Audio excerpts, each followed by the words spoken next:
Welcome back. This is Clayton with Rustic Mountain. Today we're going to be building some dowels for a rail that I'm doing. I've got about 20 feet of railing that I need to do. I ordered in some clear pine, not a lot of knots in it.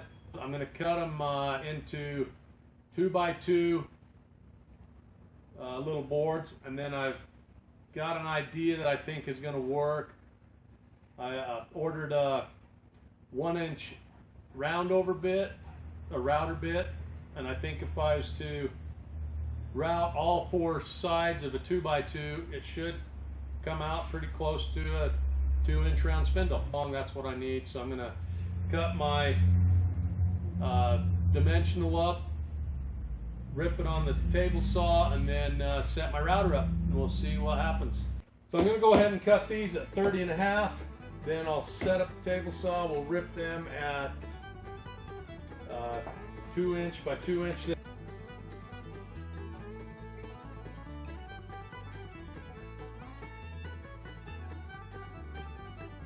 I'm going to put 4 screws, 1 in each corner. Lock that in.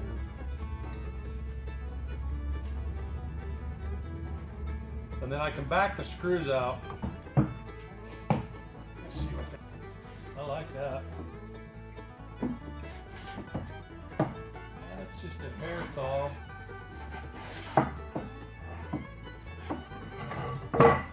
Just don't want it to catch when I'm trying to.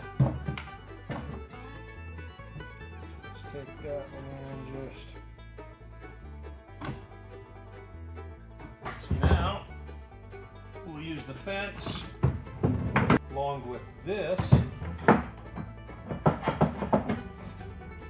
then I want that flush with the bearing. See, this bearing is actually a guide, so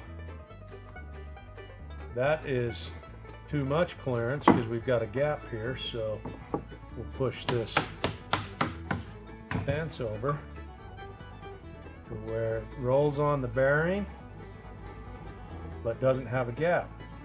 I've got some clamps. I'm going to go ahead and clamp my jig to the fence.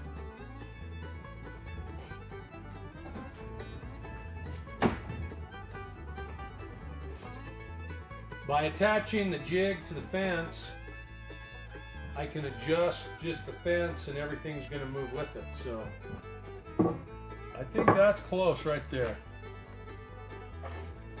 So let's go ahead and give it a whirl. So what I've done, I put a framing square on here. And as I rotate that, I'm going to unplug it, just to be on the safe side of things.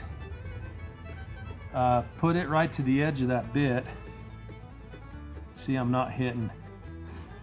So what I need to do is I need to raise the router bit 1/16 of an inch.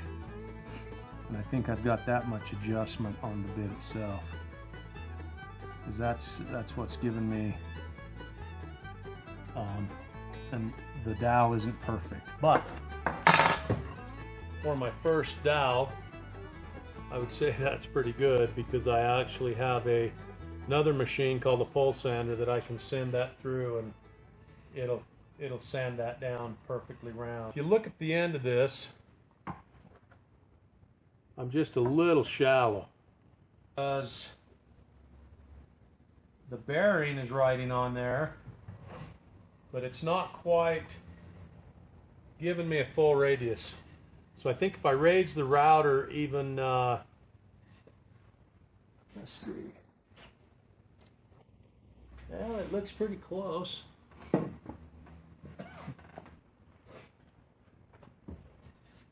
That right there is about as close to a 2-inch dowel as you're going to get. However, because of that chatter, I'm thinking I need to put something here to just help so it doesn't bounce. And I mean, safety first, of course, but I think it would just help to have another fence here. I'm thinking something like that. Don't want it really tight, but I want it tight enough to where it's not going to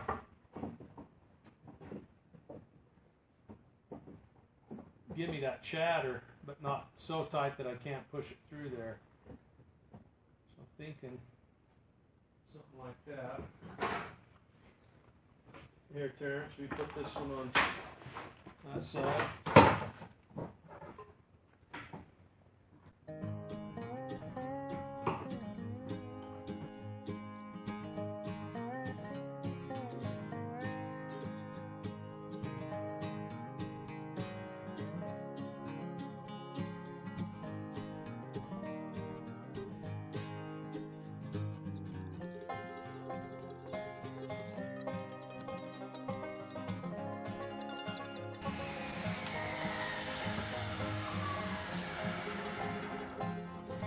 That right there is about as close to a 2-inch dowel as you're going to get.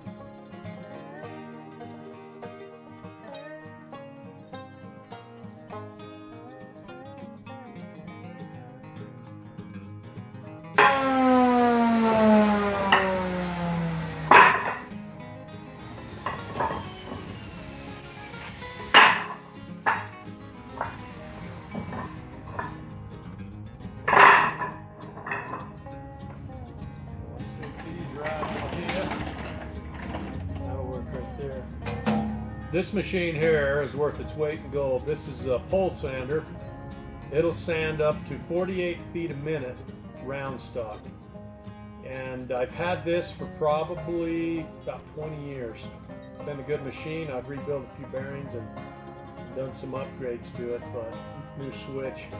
But this thing will just zip these spindles through there like no other. And this machine will sand down to from 1.5 inches up to, it said 4-inch, but I modified it over here to where I can actually run a 5-inch log through it. So it said it could go up to 4, but I tweaked it a little bit and I can get it to do a 5. So I'm going to go grab, I've got a log over there with a 2-inch hole in it.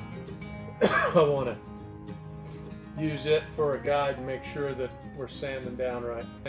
That's first spindle sent through the pole sander.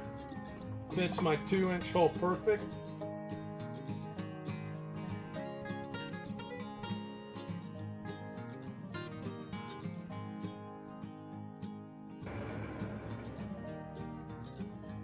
How long have we been filming? About 10 minutes.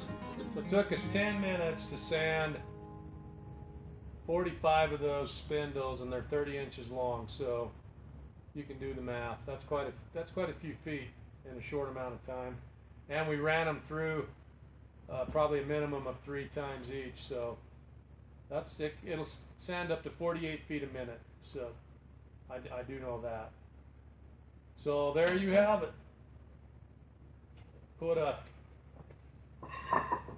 square peg in a round hole.